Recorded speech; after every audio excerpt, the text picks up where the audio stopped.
Assalamualaikum warahmatullahi wabarakatuh. Perkenalkan, nama saya Vanessa Riviansa Putri, NIM 119138. Di sini saya akan mempresentasikan makalah sejarah peradilan Islam dengan subtema Islam politik dan hukum agama. Islam meletakkan politik sebagai satu cara penjagaan urusan umat. Islam dan politik tidak boleh dipisahkan, karena Islam tanpa politik akan melahirkannya terbelenggunya kaum muslimin yang tidak mempunyai kebebasan dan kemerdekaan dalam melaksanakan syariat Islam.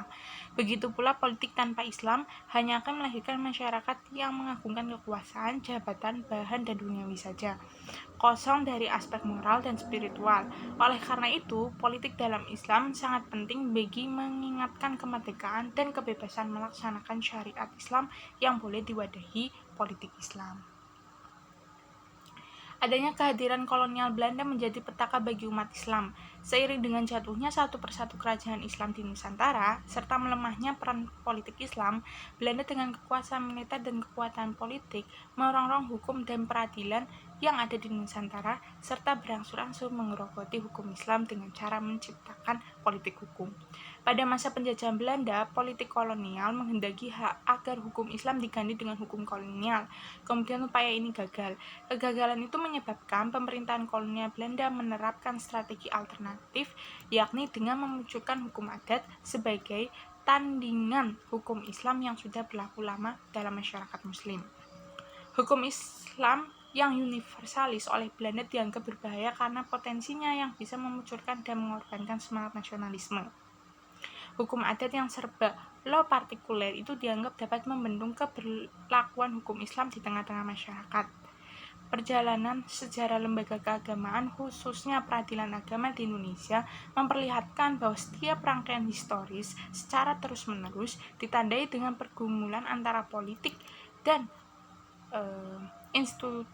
institusi hukum Islam yang terkadang memihak dan menguntungkan kelangsungan peradilan agama dan tidak jarang pula merugikan. Maka yang terjadi adalah gelombang pasang surut peradilan agama di Indonesia, seiring dengan pasang surut peran politik umat Islam. Nah, kemudian menurut Supomo, pada masa penjajahan Belanda ini terdapat 5 tatanan peradilan, yaitu 1.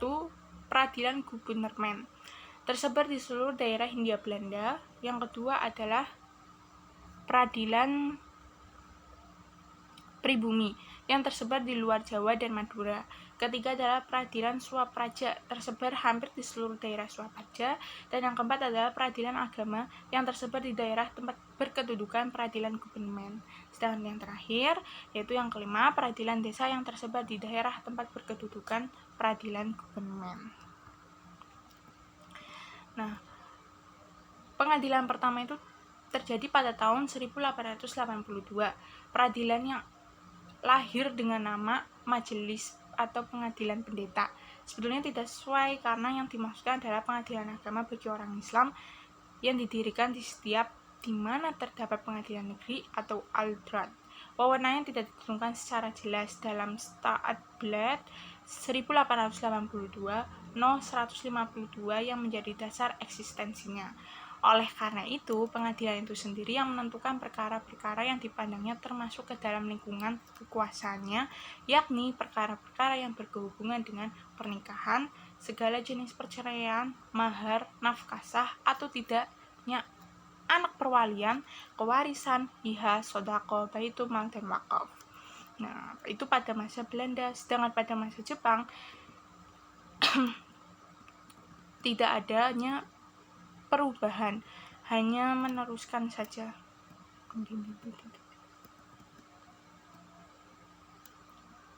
Hal ini didasarkan pada peraturan peralihan pasal 3 Undang-Undang Nomor 1 Tahun 1942 yang tertanggal 7 Maret 1942. Selama itu, Mahkamah Islam Tinggi yang diurus oleh Departemen Kehakiman meneruskan ketentuan pemerintah Belanda yang menyatakan bahwa ketua, anggota, dan panitera pengganti Mahkamah Islam Tinggi diangkat oleh Gubernur Jenderal dan melakukan sumpah jabatan di hadapan Direktur Van Justice.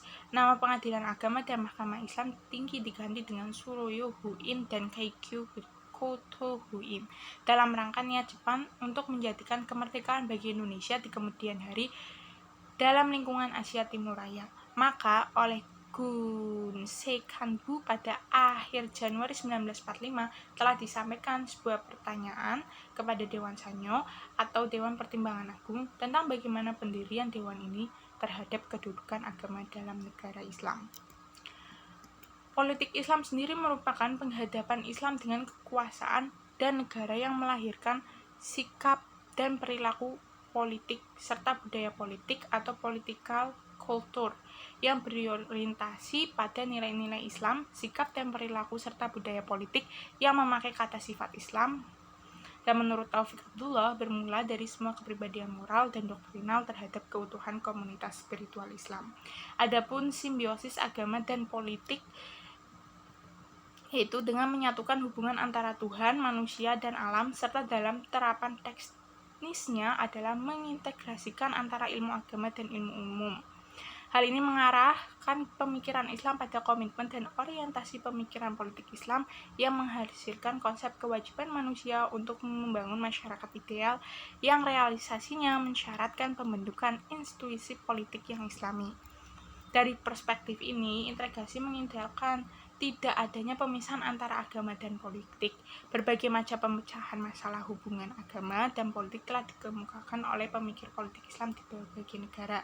Dan agenda pemikiran politik Islam berkembang menjadi dua tema, yaitu hubungan antara wahyu dan akal, dan yang kedua adalah hubungan antara agama dan politik. Tentu saja, kedua hal tersebut tidak dapat terpisah satu sama lain, karena keduanya berhubungan sangat erat. Dan identitas politik Islam merupakan refleksi dari hubungan agama dan politik dalam Islam di samping pada saat yang bersamaan sebagai kesimpulan atas wahyu yang melalui penggunaan akal.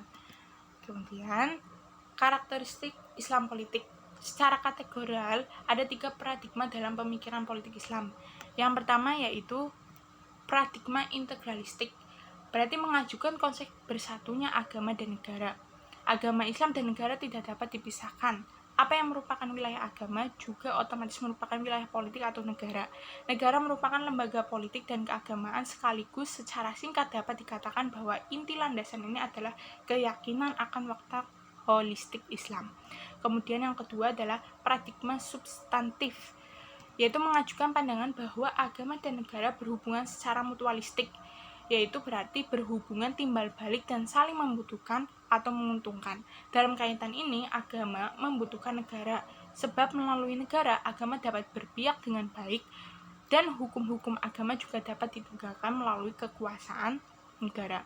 Begitu juga pun sebaliknya, negara memerlukan kehadiran agama, karena hanya dengan agama suatu negara dapat berjalan dalam sinaran etik moral. Paradigma ini juga memandang bahwa Islam tidak meletakkan suatu pola baku tentang teori negara yang harus dijalankan oleh umat. Meskipun terdapat berbagai ungkapan dalam Al-Quran yang seolah-olah merujuk pada kekuasaan politik dan otoritas, ungkapan-ungkapan ini hanya bersifat insidental dan tidak ada pengaruhnya bagi teori politik. Kemudian yang terakhir adalah paradigma sekularistik, yang berarti paradigma ini menolak kedua paradigma sebelumnya, integralistik dan substantif. Sebagai gantinya dijauhkanlah konsep pemisah antara agama dan negara. Dalam konteks Islam, paradigma sekularistik menolak pendasaran negara pada Islam atau menolak determinasi Islam pada bentuk tertentu dari negara. Agama bukanlah dasar negara, tetapi agama lebih bersifat sebagai persoalan individual semata. Dengan perkataan lain, aliran ini berpendirian bahwa Islam adalah agama dalam pengertian Barat yang tidak berarti bertali temali dengan urusan kenegaraan. Ya, itu saja dari saya. Semoga bermanfaat. Jika ada kata-kata yang salah, saya mohon maaf. Terima kasih. Wassalamualaikum warahmatullahi wabarakatuh.